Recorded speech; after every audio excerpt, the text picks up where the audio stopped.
Oi, gente, tudo bem? Baita prazer, baita prazer. Uma parceria com o Novo na Câmara, a bancada dos deputados federais do Novo e do Partido Novo, nós vamos trabalhar esse autor extraordinário, Thomas Sowell. Eu considero, muito modestamente, o maior intelectual vivo. Thomas Sowell, que nasceu em 1930, né, já passou dos seus 90 anos, tá aí, participa de entrevistas, participa de uma série de atividades, escreve, trabalha muito ainda. Beijo, gente, beijo. Que legal ter vocês aqui. Muito massa. Cara absolutamente extraordinário, então eu tenho sempre grande prazer de falar sobre o Sowell. Eu vou esperar um pouquinho o pessoal chegar, mas enquanto isso eu faço alguns comentários introdutórios, alguns comentários iniciais, para que a gente possa um pouco situar essa figura extraordinária. Todo mundo chegando aí, um beijo grande, Jair, meu amigo, saudades de você. Para que a gente possa situar um pouco o Thomas Sowell em termos biográficos. Eu tenho uma grande preocupação, todo mundo que está comigo já há algum tempo sabe disso, eu tenho uma grande preocupação em associar, ou em pelo menos compreender minimamente a biografia de um pensador, para que a gente entenda, num segundo momento, o modo como isso rebate no seu modo de pensar, na sua filosofia, nas suas teorias. Então, mesmo na coleção Breves Lições que eu coordeno, a gente teve a preocupação de, em cada livro, abrirmos com uma biografia. Então, Ayn Rand, como é que foi a vida dessa mulher? Hans Hoppe, como é que é a vida desse cara? Hoppe também está vivo. Hayek, né, foi vencedor do Prêmio Nobel, como é que ele viveu, quais foram as suas experiências de vida. Então, tudo isso gera uma compreensão geral, pelo menos de base, daquilo que será desenvolvido depois. Boa tarde para todo mundo que está chegando. Para aquilo que vai ser desenvolvido depois enquanto filosofia. Bom, algumas notas iniciais. Thomas Sowell nasce em 1930 na Carolina do Norte, nos Estados Unidos. Ou seja, vamos pensar que, eu coloquei aqui no meu super quadro, essa letra maravilhosa é minha letra. Muitos já conhecem a beleza da minha letra, então tá aqui, Thomas Sowell, 1930, na Carolina do Norte. Pensem vocês que ele nasce no ano seguinte da queda da Bolsa de 29. Num estado pobre, especialmente quando se trata de uma população negra. Então ele nasce num terreno extremamente difícil, extremamente complexo do ponto de vista econômico, social. Um garoto negro, numa família com grandes dificuldades de sustentação, mas não só isso, uma família um tanto quanto dissolvida do ponto de vista da sua constituição interna. Para vocês terem uma ideia, o pai do Thomas Sowell morre um pouco antes do seu nascimento. O pai dele morreu um pouco antes do nascimento dele. A sua esposa estava grávida quando o pai dele morre, mas o pai dele, já percebendo que estava doente, conversou com uma tia e disse: olha, minha esposa, que já tem 4 filhos, não vai conseguir sustentar uma 5ª criança, então quando esse menino nascer, você, por favor, fique com ele. E foi exatamente o que aconteceu. Thomas Sowell foi levado para a família dessa tia, tão logo nasceu, e foi criado até a adolescência sem saber quem era exatamente a sua mãe biológica. Inclusive, a sua mãe biológica visitava a família esporadicamente e ninguém contava para ele que aquela que visitava era a sua mãe. Então, assim, uma família que passou por uma série de dificuldades. Em 1939, tem uma mudança importante. Ele fez uma primeira mudança para Charlotte, ainda na Carolina do Norte. Depois, em 39, então com 9 anos, ele vai para Nova York. A tia dele vai para lá, ele vai seguindo uma filha biológica dela, ele vai junto e ali o Thomas Sowell trava contato com uma realidade que o surpreende. O Sowell até então nunca tinha visto uma quantidade assim significativa de pessoas brancas. Era um homem que vivia fundamentalmente numa cultura negra, imerso numa realidade de negros, e ele fala, né, numa autobiografia, ele fala dessa experiência de conviver com pessoas brancas, aquilo que para ele era fundamentalmente uma coisa exótica. Ele vai pro bairro, um bairro negro em Nova York, vai pro Harlem, e ali ele começa então a travar contato com elementos que vão influenciar profundamente o seu modo de pensar a economia, de pensar a realidade, de pensar filosofia. Uma das coisas primordiais é que eu vou evitar de usar o quadro, eu sei que aparece invertido para vocês, mas isso aqui era só um balizamento mesmo, nascimento em 39 vai para Nova York. Uma coisa que o influencia de maneira profunda, ele conhece a biblioteca. Ele conhece a biblioteca, começa a ler algumas coisas, começa a se apaixonar por alguns temas, mas o Sowell, até ali pelos seus 20 e poucos anos, não foi necessariamente um estudioso, não foi necessariamente um intelectual, não é aquela coisa do menino prodígio que vai bem na escola, antes pelo contrário, quando você pega o histórico escolar do Thomas Sowell, é um histórico escolar sofrível. O Sowell sofreu com aquela formação de baixa qualidade típica de garotos na situação dele. Então o que você tem ali é um sujeito que vai construindo o seu percurso intelectual com muita dificuldade, com muito sacrifício.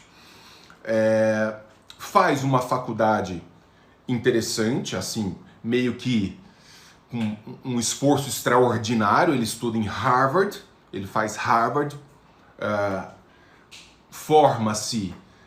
Interessante, o percurso formativo dele em Harvard, como eu disse, foi sofrível, com notas apenas razoáveis, tirava muitos Ds, muitos Es, a ponto de ter sido chamado pela reitoria da universidade e falar assim: olha, meu amigo, se você continuar mal assim, nós vamos ter que te tirar da universidade.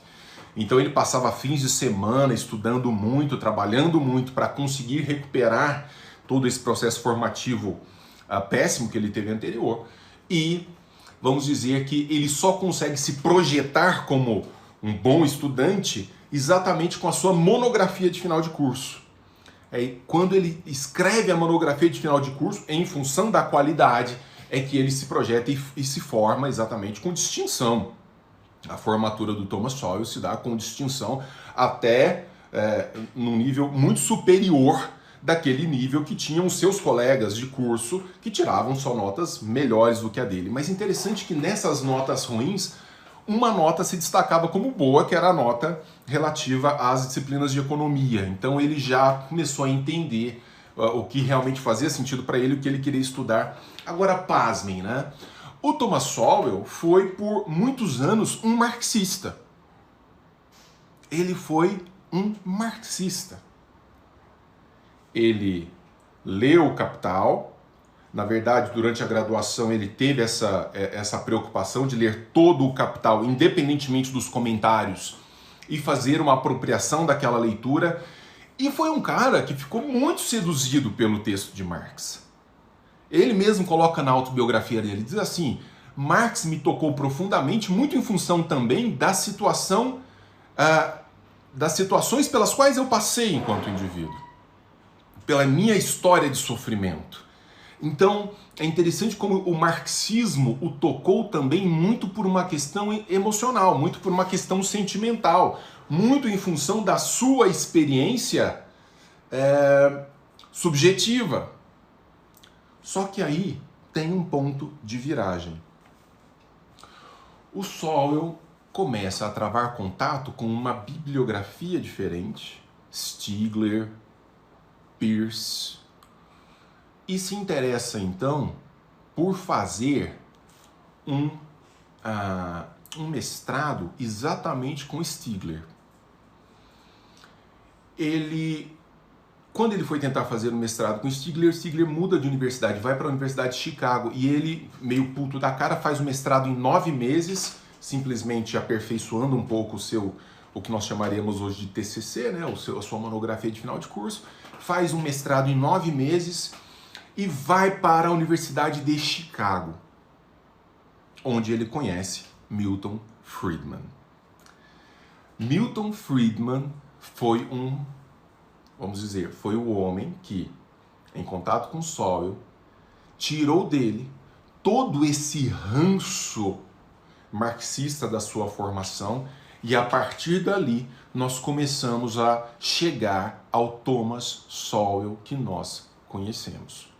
Ao Thomas Sowell das reflexões que nós conhecemos. Então, se existe um ponto de ruptura na visão intelectual desenvolvida por Thomas Sowell, essa ruptura se dá em contato com o grande Milton Friedman na Universidade de Chicago. Pois bem, aqui nós temos que começar a invadir o pensamento de Sowell propriamente dito.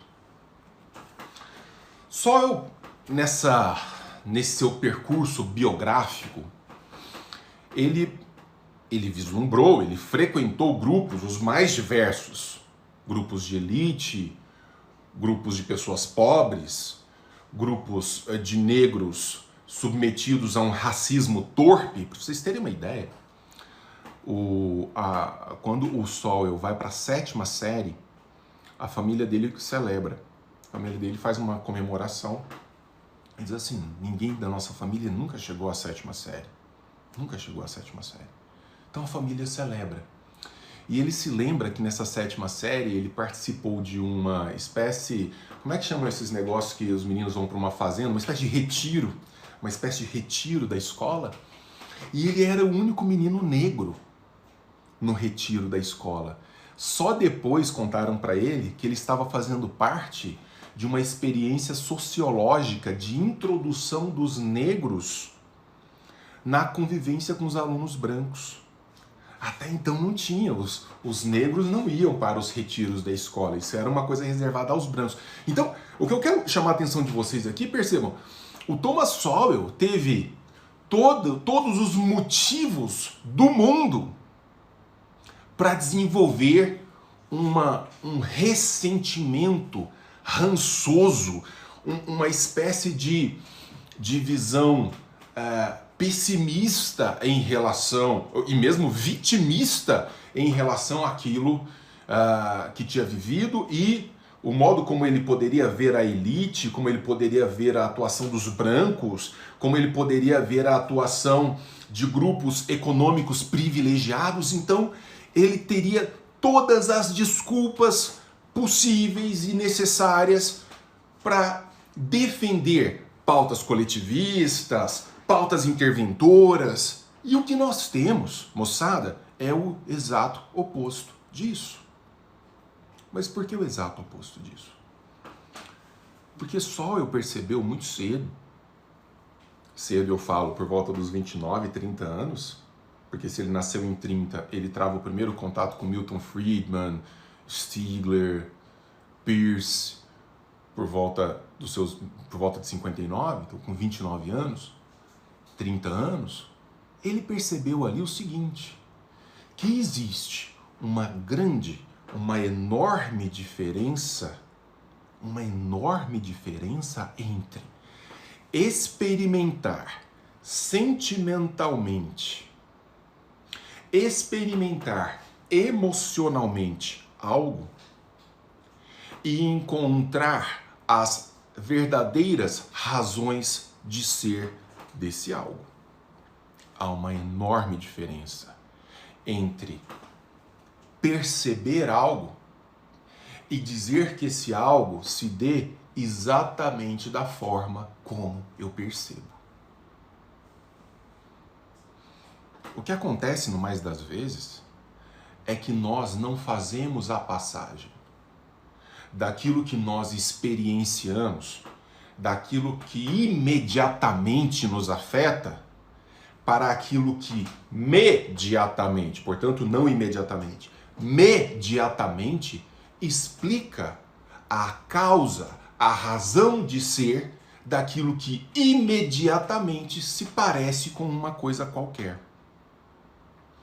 Então o Sowell, ele vai dizer, por exemplo, a propósito do socialismo, ele vai dizer a propósito do socialismo, é uma baita ideia. O socialismo é uma baita ideia, mas é uma péssima realidade. É uma péssima realidade, por quê? Vem cá, filha, deixa eu te mostrar pro pessoal. Oi, pessoal, eu sou a Alissa. Vocês sabem, né? Home office é assim, aparece cachorro, gato, periquito, papagaio, aparece de tudo. Deixa o papai continuar, deixa. Obrigado, viu? Muito obrigado. Então, ele pretende sair de uma visão intuitiva do que parece ser uma boa ideia, para aquilo que deve ser uma boa realidade. Para aquilo que deve ser uma boa realidade. E nós, moçada, nós que defendemos as liberdades, não importa como você se rotule, se você é objetivista, se você é liberal, se você é libertário, se você é conservador, mas aí eu falo conservador bem entendido, conservador que sabe o que é conservadorismo, não lamber bota de militar, pedir intervenção, nem nada disso, mas o conservador bem entendido. Se nós somos dessas categorias, nós temos que fazer essa passagem. Moçada, nós temos a obrigação de fazermos essa passagem. Ou seja, de sairmos daquilo que o Thomas Sowell chama de uma compreensão. Eu escrevo mais para mim do que para vocês, tá? Porque minha letra é uma desgraça. Pré-analítica da realidade. Sairmos de uma compreensão pré-analítica da realidade para uma compreensão analisada. Tá invertida porque tá no Instagram. Então vejam, todos nós carregamos noções pré-analíticas. Todos nós. E essas noções pré-analíticas derivam de fatores os mais diversos. De onde nascemos. Se alguém falar mal da minha letra, vai ser bloqueado imediatamente. Imediatamente. De onde nascemos. Por exemplo, quem já me segue há algum tempo sabe, eu nasci na Grécia.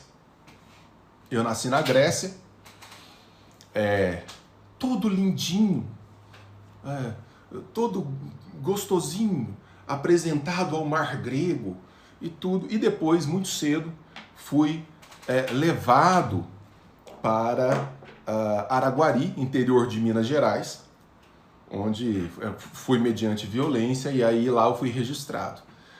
Ora, eu fui criado no interior das Minas Gerais, com pais que têm certos valores morais, numa certa condição econômica, numa convivência com os meus avós, e eu sou o resultado desse caldeirão de influências pré-analíticas.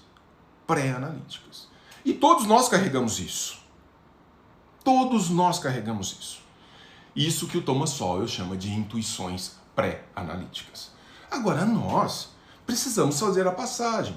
O grande problema é que diversas pessoas militam e trabalham no universo das intuições pré-analíticas, ou seja, ficam ali, tomando intuições não analisadas como verdades absolutas, e a partir daí, moçada, é o caos. A galera pega essa intuição pré-analítica, isso vira partido político, isso vira canal de televisão, isso vira bastidor de jornal, isso vira movimento social.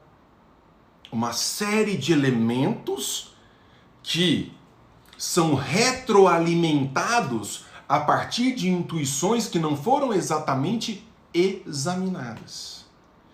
Por isso que o Thomas Sowell é uma máquina de destruição, inclusive o livro dedicado a ele, dentro da coleção Breves Lições, Thomas Sowell, e tem como subtítulo A Aniquilação de Falácias Ideológicas. a aniquilação de falácias ideológicas. Porque as falácias ideológicas são exatamente ancoradas em certas intuições que não se sustentam quando você deixa o olhar despreparado e começa a escavar a questão. Quando você começa a escavar o problema. Quando você começa a tentar encontrar as... Então, só que aí tem um obstáculo extraordinário nesse processo. A diferença entre estatísticas e evidências. É um grande problema para nós hoje em dia. Quando você pega essas intuições pré-analíticas, que todos nós detemos, o modo como nós vemos as nossas relações sociais, como nós enxergamos as relações econômicas, como nós enxergamos os conceitos e os preconceitos, como nós enxergamos a importância de X, Y, Z, para tudo isso, especialmente hoje, há de existir uma estatística que justifique essas intuições pré-analíticas, esses posicionamentos pré-analíticos, para tudo isso. Você já participou de debate no Facebook, que eu sei, você foi lá fazer um comentário ácido na postagem do sujeito, ele fala assim, não é assim não, veja essa estatística. Aí ele pega uma estatística que comprova aquela intuição pré-analítica dele, que justificou o post. Aí você fala assim, caralho. Aí você já abre o Google imediatamente. Você tem 30 segundos para abrir o Google e falar assim, estatística que prova que isso é aquilo, de acordo com o que você pensa. Você vai achar essa estatística. Você vai achar essa estatística. Você sabe que vai. Porque a multiplicidade do mundo estatístico é enorme. E dependendo do recorte que você fizer, você vai encontrar justificativa para tudo quanto é porcaria e coisas boas que você possa vir a defender. Qualquer coisa. Então, se o cara tem uma estatística para provar que o ponto X dele é correto, você também tem uma estatística no Google para provar que o seu ponto Y é correto. Então você começa a retroalimentar uma visão errada a partir de dados estatísticos, certamente não de evidências. Certamente não de evidências. Eu até o final da live, eu vou falar mais sobre livros do Thomas Sowell, vou dar dicas para vocês, mas é só para não perder um pouco a linha do pensamento também. Eu tô vendo que vocês estão perguntando sobre livros, a gente vai chegar lá. Então, moçada, Sowell começa a perceber, especialmente diante desse choque do contato com Milton Friedman, de falar assim, cara, muitas das coisas que eu pensava estarem na raiz de certos problemas, na verdade não estão. E isso deu a Sowell uma legitimidade extraordinária exatamente para combater falácias, o que depois o levou a uma condição de estrela da mídia internacional, não só de um grande intelectual, mas de uma estrela midiática, porque é aquele cara que, chamado para uma entrevista, ele diz assim, as pessoas vêm com aquelas platitudes, as pessoas vêm com aquelas noções gerais, aquelas informações intuitivas, e ele simplesmente se profissionalizou em destruir essas falácias e essas noções intuitivas com dados, ou seja, com evidências, o que significa dizer, sim, analisando elementos estatísticos, mas não apenas elementos estatísticos recortados, que vão servir para cultivar uma certa visão errônea, tortuosa da sociedade, mas dados estatísticos bem entendidos que se tornam evidências de certas alegações. Esse é o ponto. Esse é o ponto. Aí você pega um cara negro. Esse cara é um cara negro. Um cara que nasce em 1930 na Carolina do Norte, dando umas bordoadas no movimento negro, dando uma bordoada nos movimentos das assim chamadas minorias sociais e apontando para verdadeiros caminhos de solução, esse cara se torna um ponto fora da curva e se torna para nós, moçada, uma referência extraordinária. Uma referência extraordinária.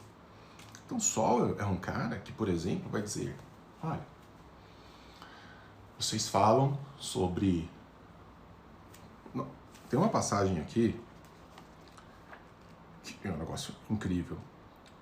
Quando, em 1964, o presidente Lyndon Johnson publica, né, a assim chamada Lei dos Direitos Civis, foi um momento no qual o Thomas Sowell marcou forte oposição a essa lei. Vejam vocês. Então, quando nós falamos os direitos civis norte-americanos, quando a lei foi promulgada em 64, ele vai se dizer desencantado com o movimento da defesa dos direitos, porque mais uma vez ali, o que se defendia era uma utopia, segundo a qual, por meio de uma determinação legislativa, um problema real seria resolvido. O problema do racismo, o problema das injustiças sociais, o problema da pobreza. Nós brasileiros, então, nós somos viciados nisso. Nós somos viciados na ideia de que basta uma lei, basta uma determinação legislativa para que o problema seja resolvido. Eu estou aqui trabalhando como coordenador político da Câmara dos Deputados, assessorando a bancada dos deputados do Novo. O tempo inteiro a gente se depara com isso. Bom, o problema é esse? Simples. Façam uma lei. Façam uma lei exigindo que essa distorção seja resolvida. Mas ninguém se pergunta qual é a causa da distorção. Sabe por que ninguém se pergunta? Porque, de um ponto de vista propagandístico, não interessa.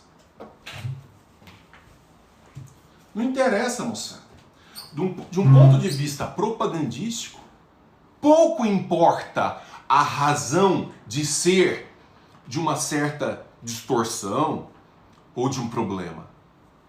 O que importa ali para as pessoas é que aquilo que se vê como um problema, como uma distorção, seja explicado de forma intuitiva, facilmente percebida pela massa. Então você diz assim,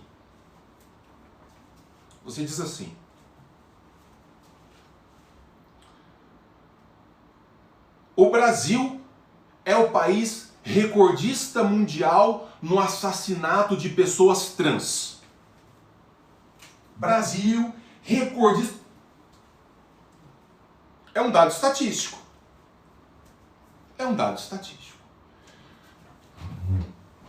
Eu não sei quem fez esse estudo, eu não sei se quem fez esse estudo verificou todos os países, segundo quais critérios. Não sei, eu falo. O Brasil é o país recordista mundial no assassinato de pessoas trans. Logo, não interessa a causa, não interessa o porquê. Por exemplo, uma pergunta que eu faria: quem são as pessoas que matam os trans? Quem são as pessoas que matam os trans? Eles morrem de quê?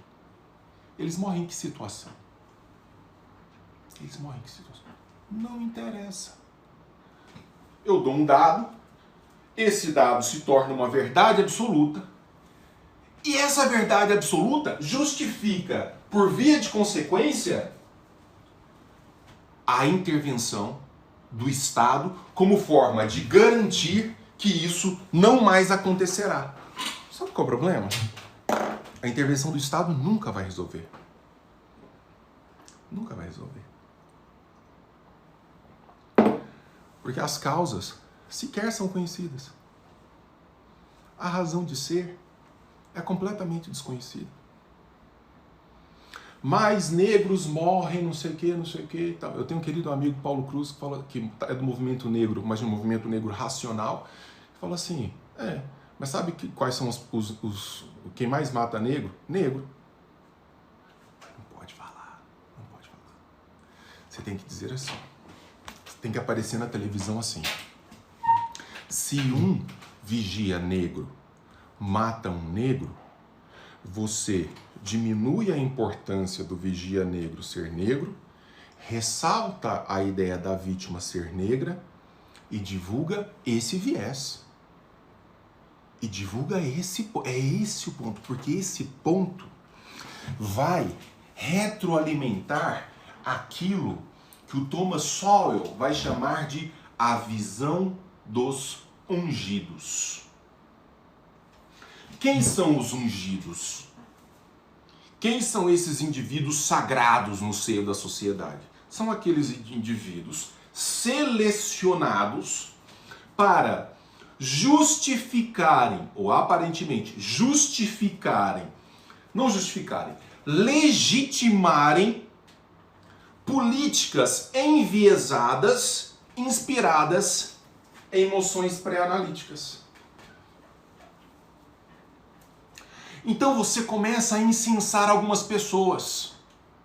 Você começa a incensar algumas figuras, alguns grupos de intelectuais, alguns grupos culturais, alguns grupos, mais recentemente, de influencers, para que essas leituras pré-analíticas intuitivas, não calcadas em causalidade concreta, isso ganhe um peso social e as pessoas digam assim, é mesmo, tem que ser assim. Caso recente. Eu não sei, tanto quanto eu imagino, o fenômeno biológico da menstruação não é uma coisa do século XXI. Ao que parece, pelo menos foi o que me contaram, mulheres sempre menstruaram. Nos últimos 2 meses, isso passou a ser um sério problema social. No último mês, tem troll no chat? Tem gente trollando aí quem? Quem tá trollando? Quem tá trollando? Então, se você tem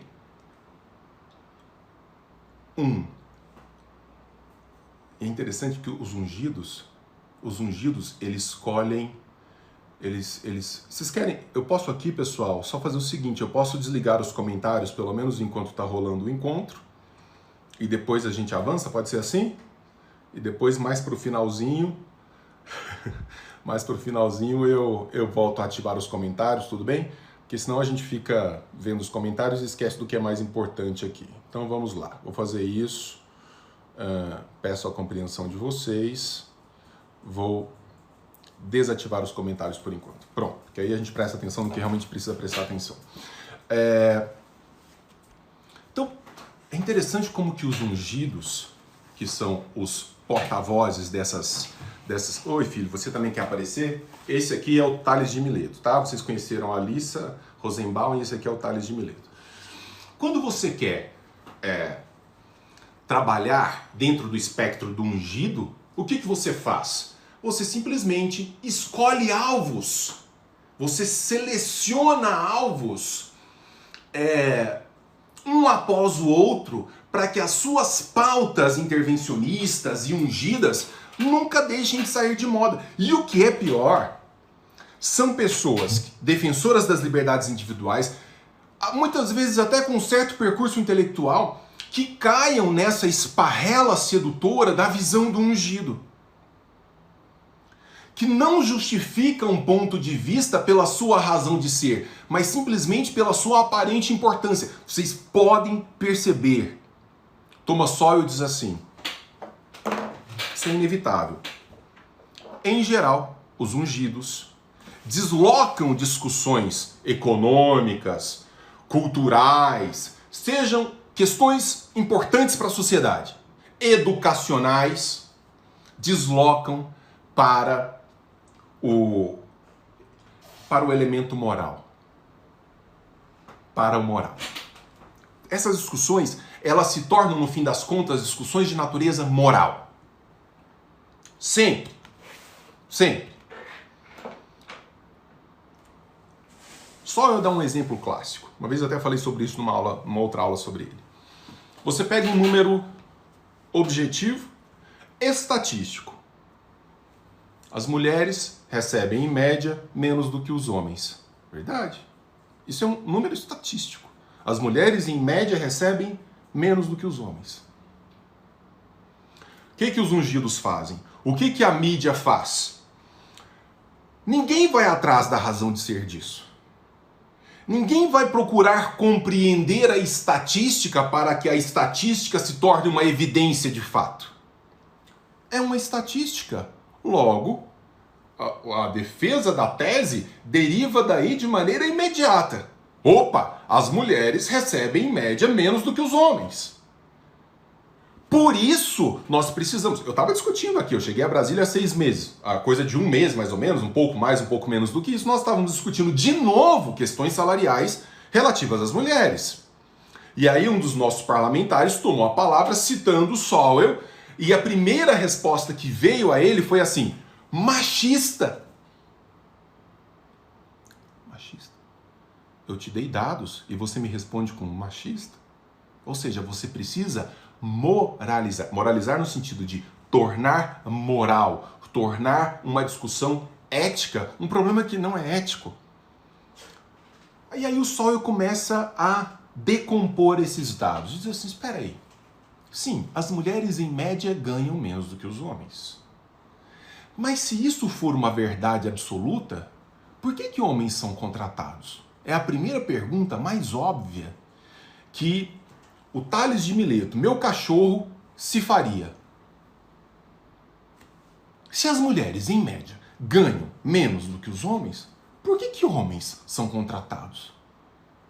Só teria mulher contratada para todo lado. Qualquer empresário com 2 neurônios, com uma sinapse razoável, só contrataria mulheres, pois elas são mais baratas para fazer o mesmo trabalho. Caceta, tá muito simples de resolver. Isso não acontece. Aí você começa a pegar as estatísticas, os dados estatísticos, a decompor os dados estatísticos para entender que é verdade. Numa visão geral e panorâmica, as mulheres ganham menos do que os homens. Por quê? Aí você vai aos porquês. Também porque, em média, as mulheres são mais estudadas do que os homens. As mulheres passam muito mais tempo recebendo formação escolar do que os homens, o que significa dizer que os homens entram mais cedo no mercado de trabalho, portanto, eles começam a computar salário antes para os homens. As mulheres entram depois, portanto, começa-se, em média, a computar salário para as mulheres nessa estatística depois. Claro que na média geral, isso significa dizer que, no todo, as mulheres ganham menos. Há um outro dado que é de natureza biológica. Mulheres engravidam. Em média, mulheres que engravidam passam a se dedicar menos horas ao trabalho e mais horas à família. Em média.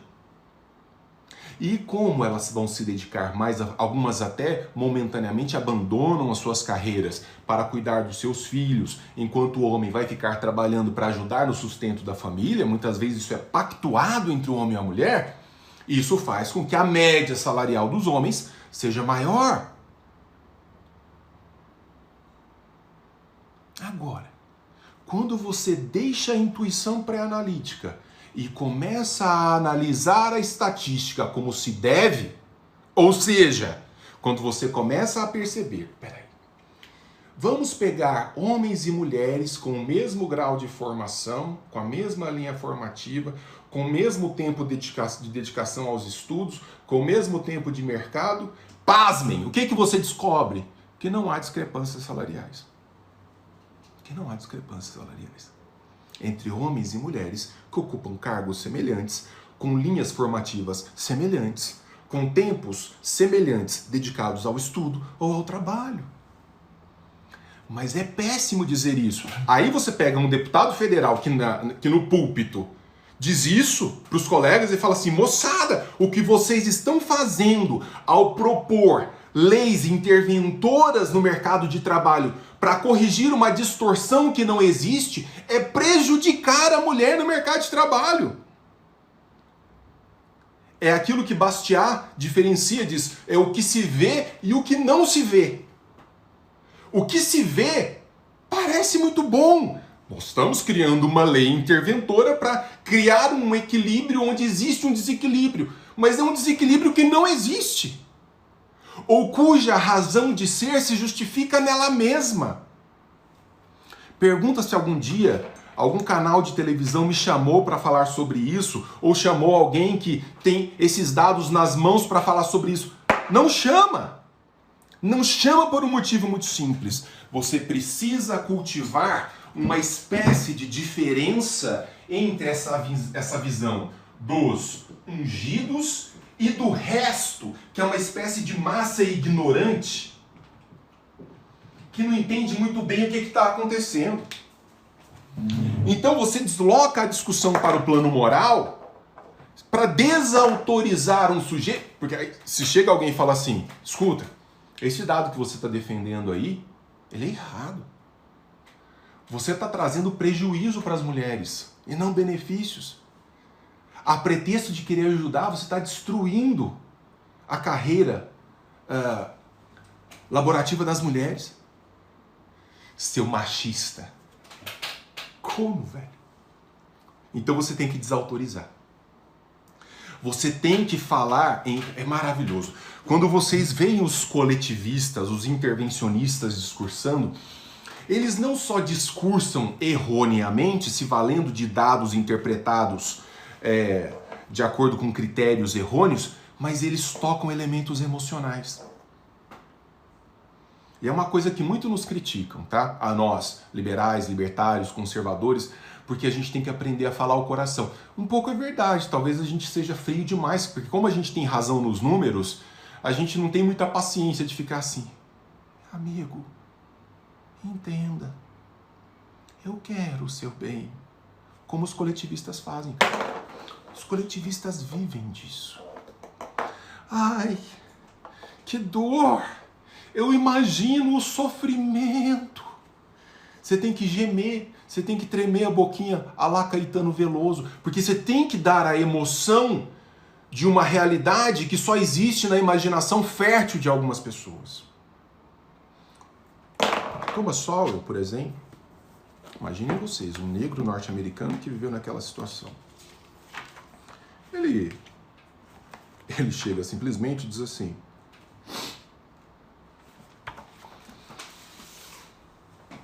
vocês querem que um determinado grupo minoritário saia de uma situação de fragilidade social e econômica e que deem um salto?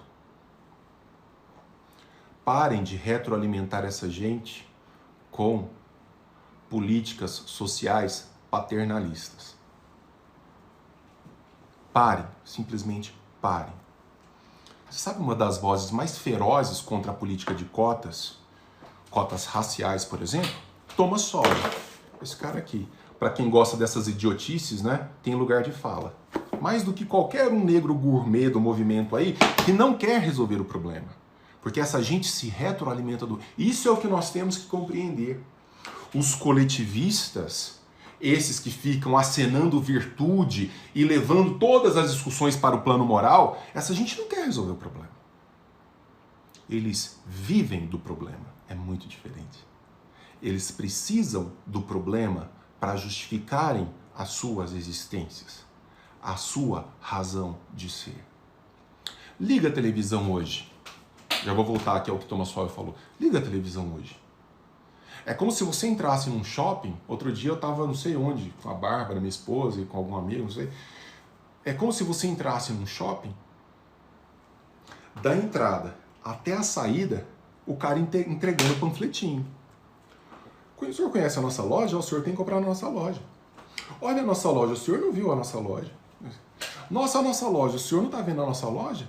Nossa, o senhor não viu as nossas promoções, não? Sabe o que acontece? Ao final, quando você sai do shopping, você tá puto da cara. Você já não aguenta mais aquilo. É assim que os coletivistas trabalham.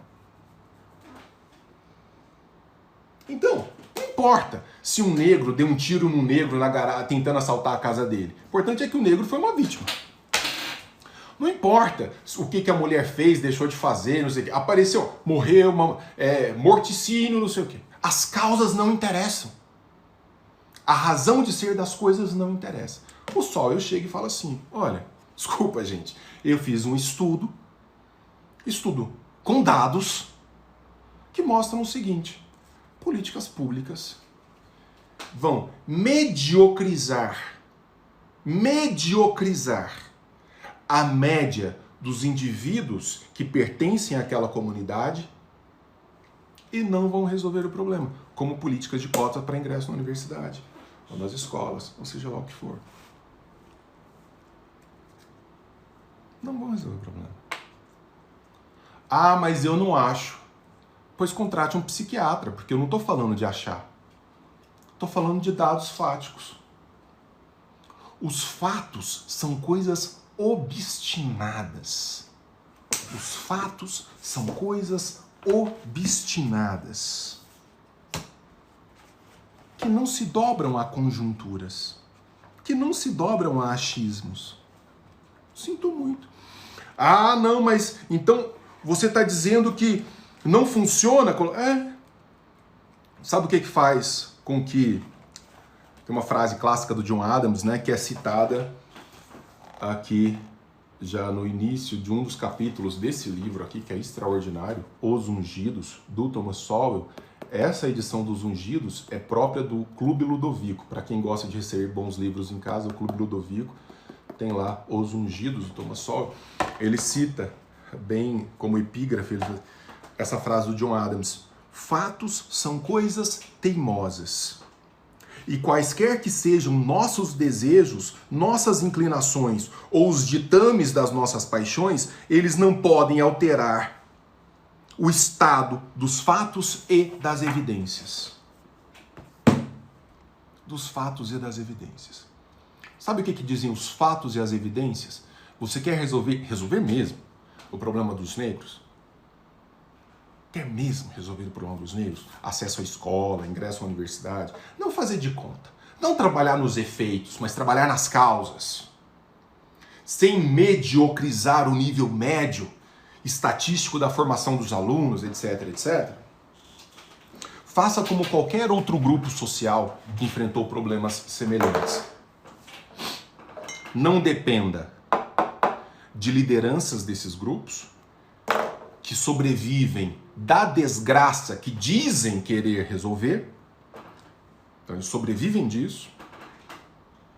Trabalhe, se esforce e se coloque sempre na condição de indivíduo que busca a autonomia, a redenção da própria situação em função do trabalho e do empenho.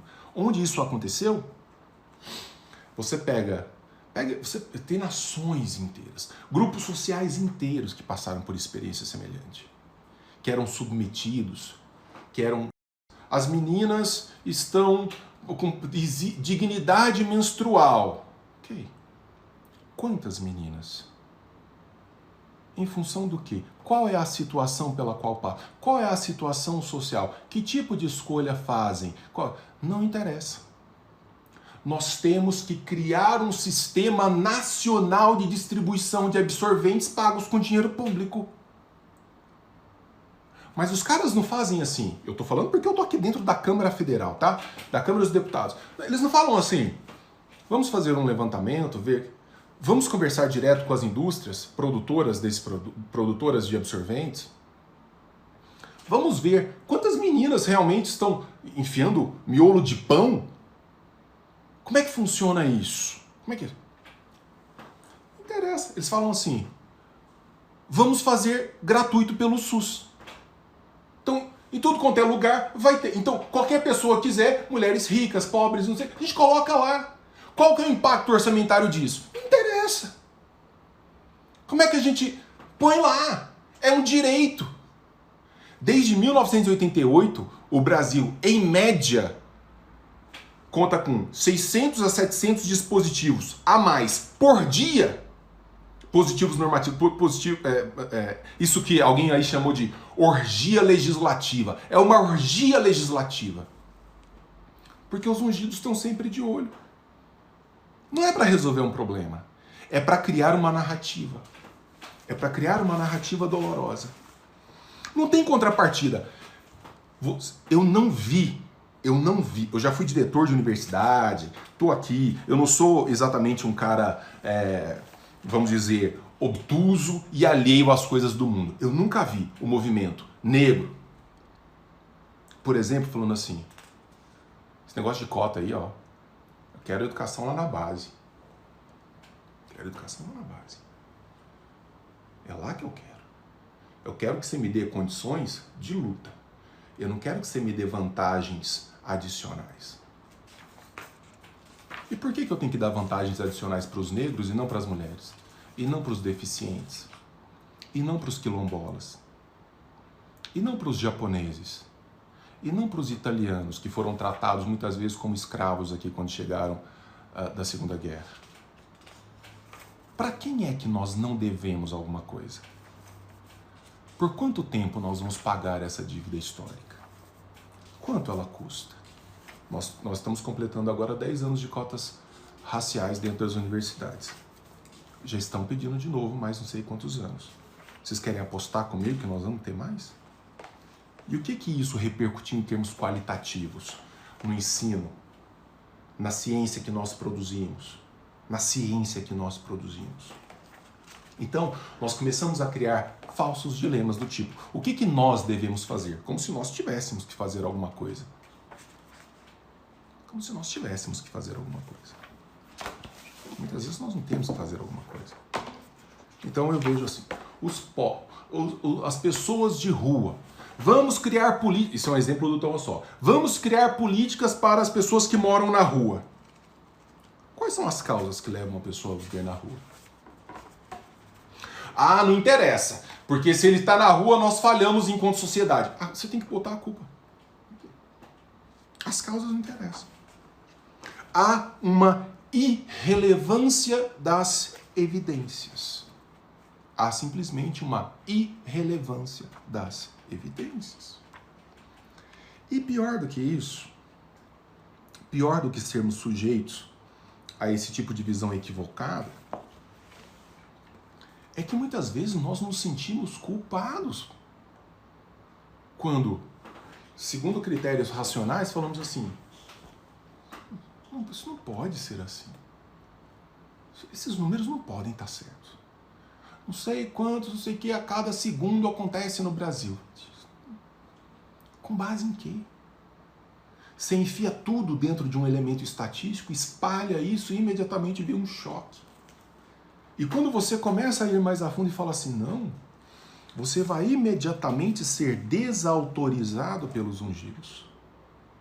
Você vai ser imediatamente desautorizado por aquelas influências que foram celebradas midiaticamente, culturalmente, politicamente, socialmente. Vejam vocês que num país tomado por uma visão coletivista de realidade, não importa muito o que é dito, é muito mais quem diz. Oi, bebê! Os bichos estão todos alvoroçados aqui em casa. Não importa. Não importa. A questão é quem diz. Tem um cara aí na mídia que tem zilhões de seguidores, cuja principal prerrogativa formativa intelectual foi ter tomado banho numa banheira cheia de jujuba. Se torna uma autoridade intelectual, ouvida por jornalistas, participa de encontros em sociedades intelectuais, em sociedades científicas, entra em debate em ambiente que deveria ser intelectualmente mais qualificado, tá? Debatendo com o ministro do STF, com a OAB, com acadêmicos de grandes organizações científicas. Porra, mas por que você é ouvido? Porque eu tenho bilhões de seguidores. Por que você tem bilhões de seguidores? Porque eu me dou banho de chocolate. Mas aí você diz assim, mas esse é um fenômeno resultante das mídias sociais? Não, não é.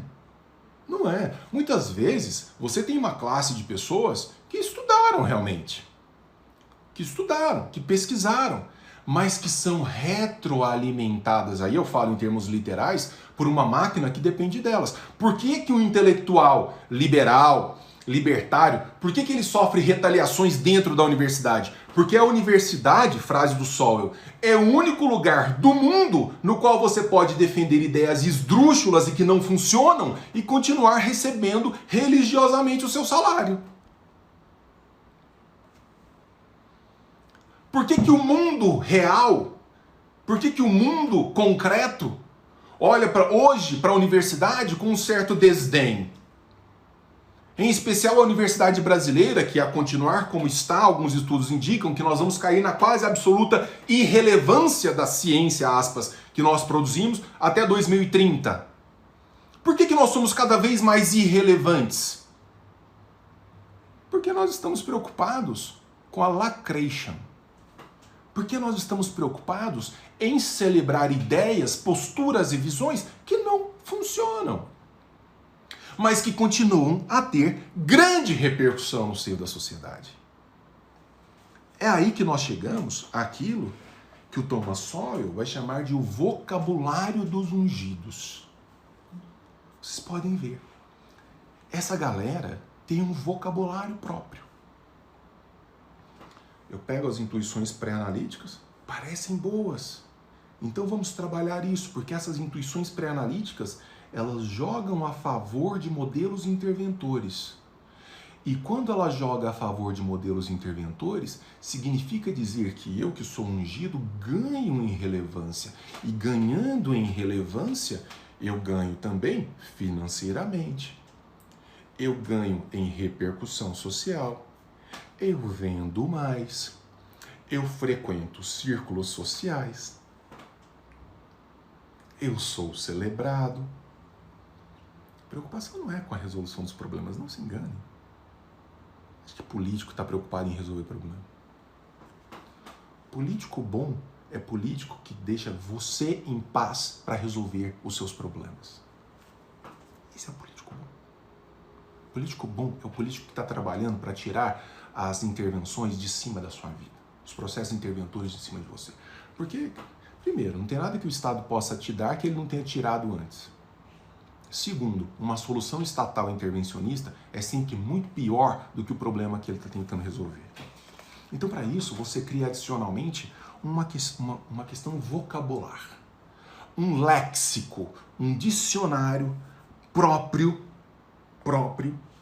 desses seres ungidos. Daí você tem os famosos chavões, vai dizer o Thomas Sowell, acessibilidade, estigma, o progressivo, a diversidade, a crise.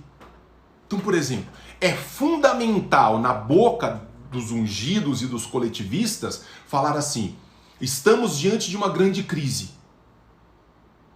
Mesmo que aquilo não signifique nenhuma crise, que nós estejamos a evoluir ano após ano com relação àquela pauta. Você precisa usar, porque isso impacta. Crise. O que é? Ele mesmo, tem uma frase clássica, ele fala assim, o que é a justiça social? A justiça social é a celebração da inveja e do ressentimento elevados a patamares morais aceitáveis. Então, quando eu digo assim, eu sou contra comprar absorvente às custas de dinheiro público e distribuir a rodo, alguém vai falar assim, que pessoa ruim você é. Que pessoa ruim, você é uma pessoa péssima. Que eu sou contra cotas disso ou daquilo, a pessoa fala assim, racista.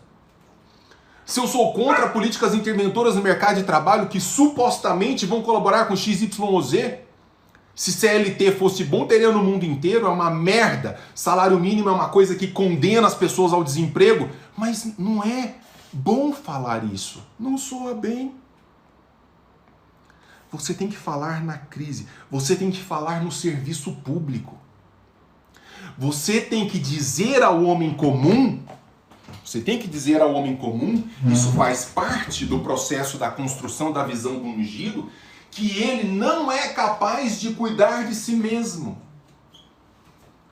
Que ele precisa de alguém com uma inteligência superior para dizer a ele o que ele pode ou não pode, o que ele deve ou não deve.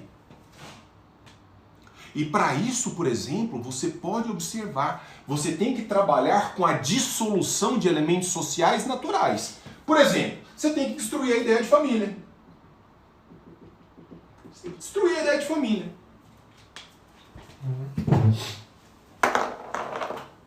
Destruir. Porque quando você destrói a ideia de família, o que te sobra? O Estado. Os ungidos. Os políticos que vão resolver o seu problema. Os burocratas do legislativo, do executivo, do judiciário. Vão resolver o seu problema. A escola tem que educar. A escola tem que formar o cidadão. Quem educa é pai, mãe, tutor. Educação é educação doméstica. O resto é formação científica. O resto é processo informativo. Ensinar a respeitar as pessoas, independentemente do sexo, independentemente da cor. A respeitar a liberdade das pessoas. Ensinar que toda liberdade está ali, misturada com a ideia de responsabilidades individuais. Quem ensina isso? A respeitar uma fila, a não julgar os outros pelo que parecem ser, mas pelo que são. Isso é pai, mãe, isso é educação doméstica. Escola não. Mas eu não posso dizer isso. Porque isso ofende a ideia de que o sistema interventor deve cuidar das pessoas que são todas vistas como hipossuficientes. A classe política, a classe ungida, a classe intelectual, a classe cultural tem que tratar toda uma massa humana que vive as suas realidades concretamente lá nas pontas como um bando de gente ignorante que não entende nada. Que não entende coisa alguma do que está acontecendo. Então, aquele cara que tem um relacionamento de colaboração com a sua esposa na criação dos filhos, ele não entende o que ele está fazendo. Quem entende é um ministro do STF. Quem entende é o Bolsonaro, é a Dilma. Eles entendem.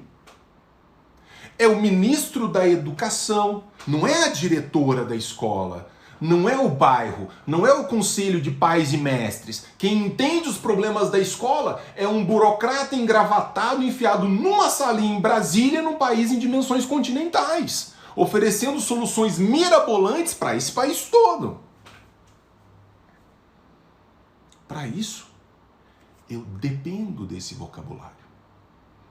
Eu dependo da construção propagandística de certas ideias. Eu dependo de construir também um certo ressentimento, o nós contra eles.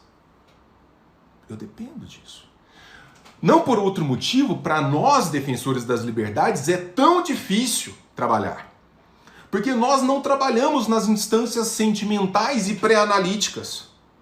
Por que o Thomas Sowell, que foi por mais de 10 anos um marxista, deixa de ser marxista? Porque para deixar essa visão marxista, para deixar essa visão coletivista, para deixar essa visão de apelo emocional e passar a uma visão crítica, concretamente embasada, de evidências da realidade, isso dá trabalho.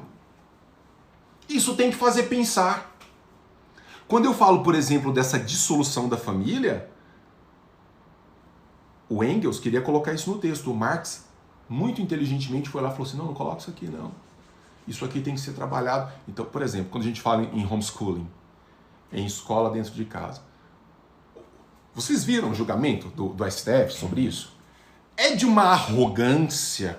Sua excelência, nós temos que perceber excelências, suas magnificências, suas santidades. Nós temos que entender que a criança que vai estudar em casa, ela não vai ter a convivência social necessária. Esses caras sabem do que eles estão falando. De que escola eles estão falando? Quais são os dados? Quais são os números? Essas crianças não têm outro tipo de convivência social. Não, essa convivência é garantida, porque os pais são incompetentes. Pessoal, acho que tinha caído a conexão, alguma coisa, ninguém estava me ouvindo aí nos 2 últimos minutos, mas eu também já estou caminhando para o final, então depois lá na edição do vídeo a gente coloca ele por inteiro, tá? Não tem problema. Estão voltando, beleza. Só vou dar 2 minutos. Estão me ouvindo? Estão me ouvindo? Beleza. Voltando, eu reativei aqui os comentários para a gente trocar uma ideia, mas fundamentalmente é isso. Essa ideia de que, então, os indivíduos não podem se responsabilizar por si e, vamos dizer que, isso que eles consideram importante para além de uma visão ungida, para além de uma visão celebrada por parte da sociedade, é preciso que existam esses processos de interventores que estão condenados a darem nada, estão condenados. Aí você diz assim, mas o Sowell é contra a participação do Estado, um certo grau de intervenção. Veja, é interessante isso. Não é esse o ponto de ser totalmente contra ou ser totalmente a favor. Quando você intervém, você estabelecer contrapartidas evidentes. E contrapartidas evidentes no sentido de que nós estamos simplesmente promovendo elementos para que esse indivíduo seja catapultado a uma condição de independência. Esse é o ponto. Para que ele seja catapultado a uma situação de independência.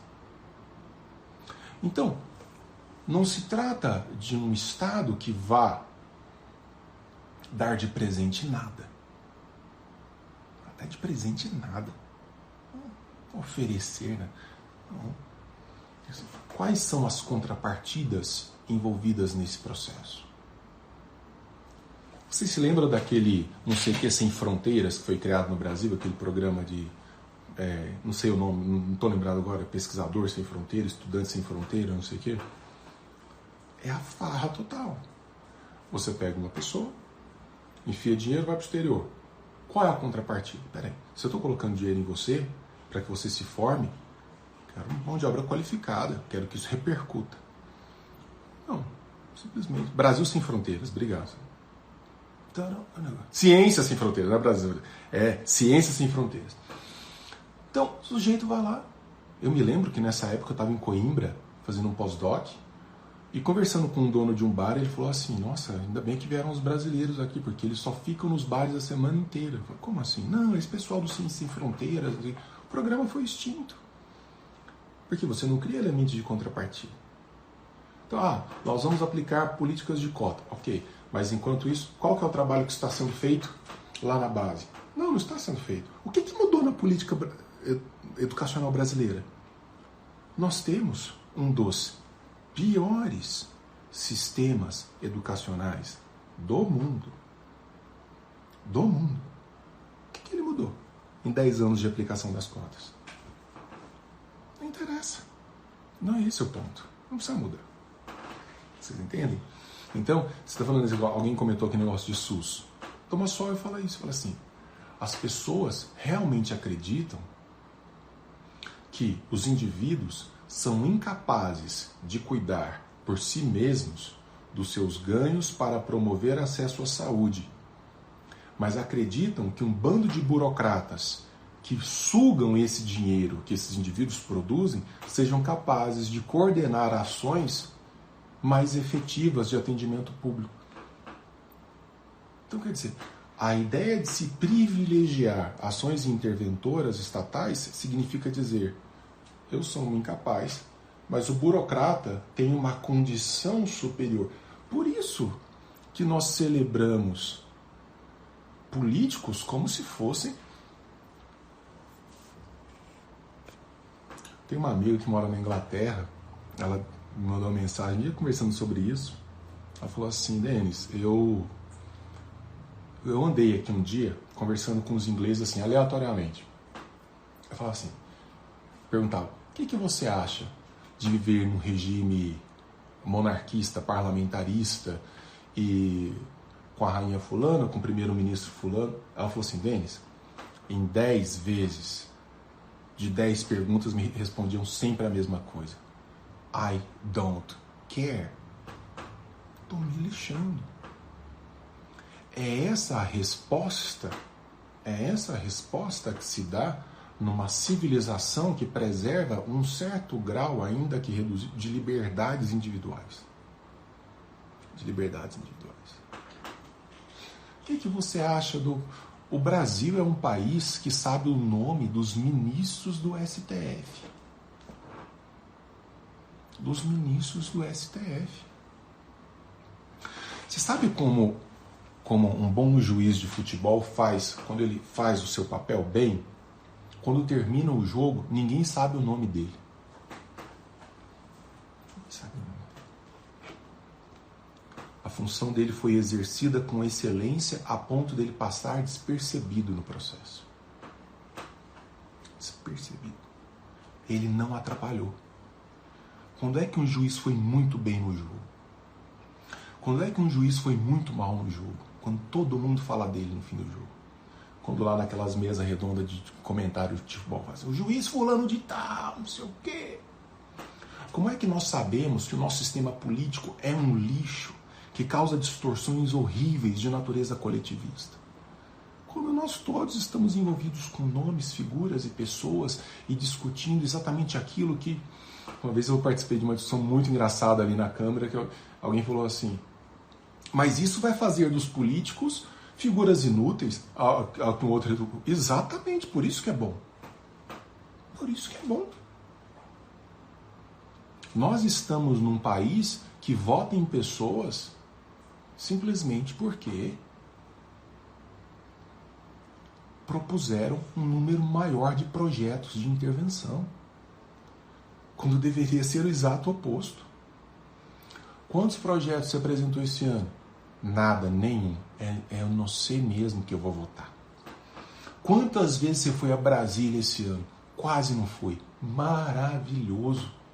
Eu estou desenvolvendo esse mote, eu vou desenvolver um hashtag, político bom é político de férias. Porque se você acha que é caro pagar para a vida dos políticos no Brasil, você não sabe, se eles não fazem nada, você não sabe o preço que sai quando resolvem fazer alguma coisa.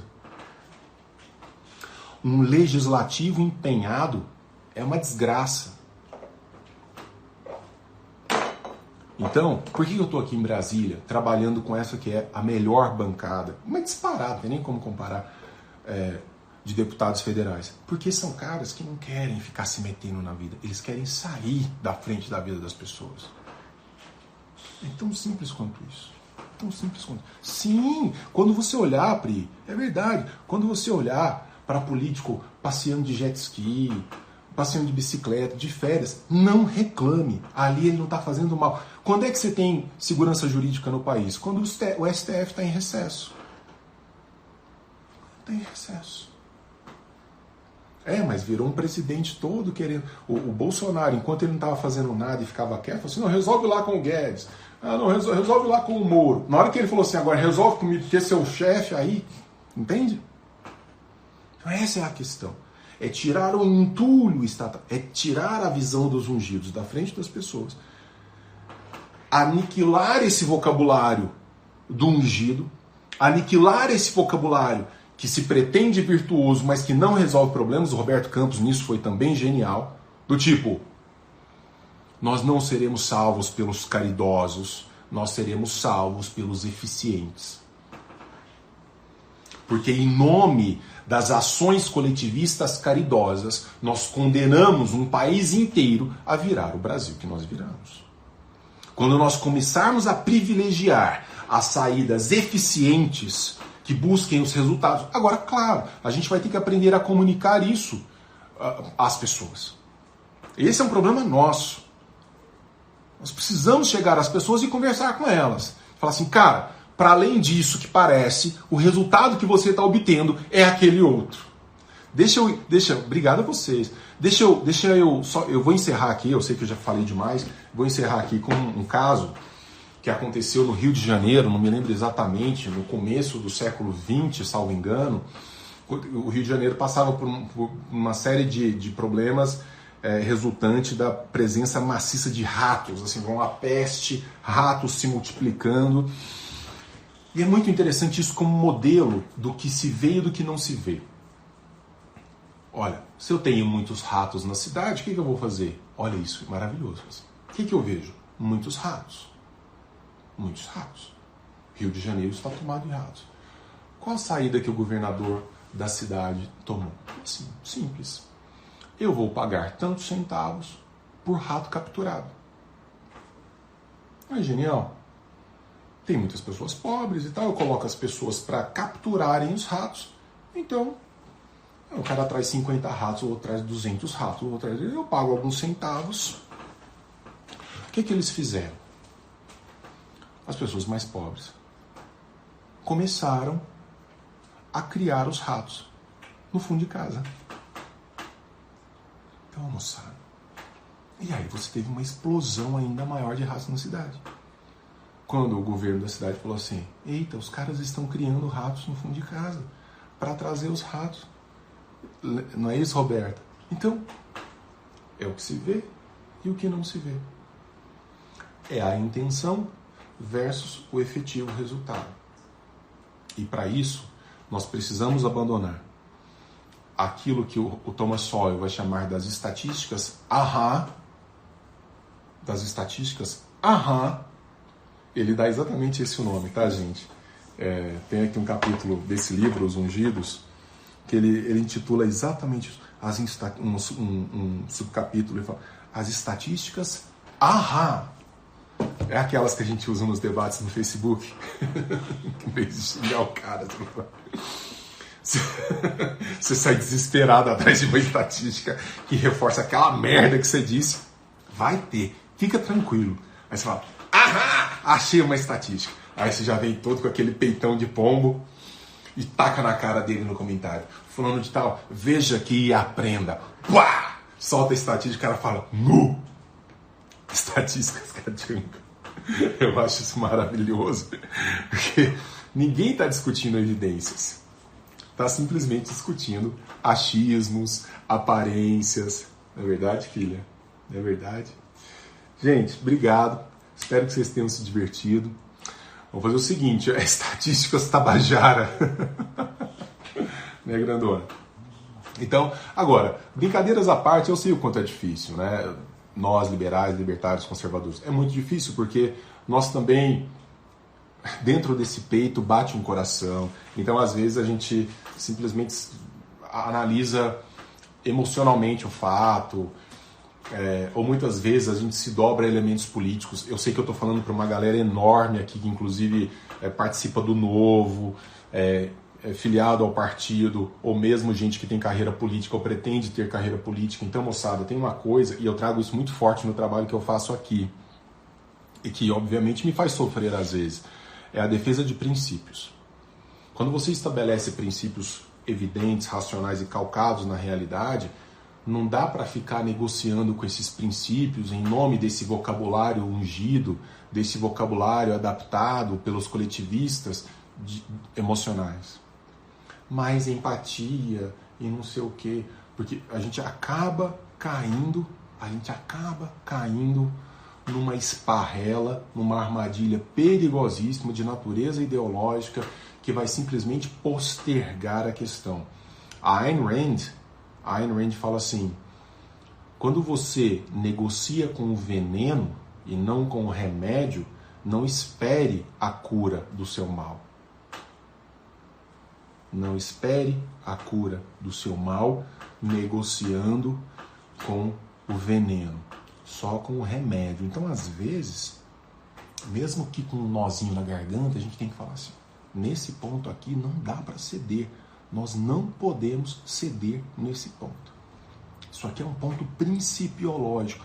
Não existe liberalismo de terceira via, liberalismo social, liberalismo gourmet, liberalismo sim, pero no mútuo, liberalismo sim, mas cheio de não sei o quê, liberalismo ornamental, são criações fictícias para abandonarmos princípios que trazem resultados eficientes. Resultados reais. Ah, mas isso para mim vai ter um custo político. Então você vai ter que decidir. Se você é um defensor de princípios, e eu não vou deixar você usar o termo liberal, libertário, conservador em paz, porque você não vai corromper esses termos, ou você vai usar, e aí você vai usar um outro termo para se denominar, ou nós vamos defender os princípios liberais, que são realmente tão importantes e tão necessários. Ah, por que eu defendo o liberal? Eu estava brincando aqui, né? Alguém comentou muito gentilmente, falou assim, Denis, eu não concordo com algumas coisas que você está falando e tal, mas estou aqui. Ok. O direito de não concordar é um direito que nós liberais devemos preservar, de autodeterminação das pessoas. Só que o fato de uma pessoa sentir alguma coisa, o fato de ela experimentar uma certa sensação, não faz com que ela tenha razão. Então, eu não defendo os princípios da liberdade porque eu acho que são melhores.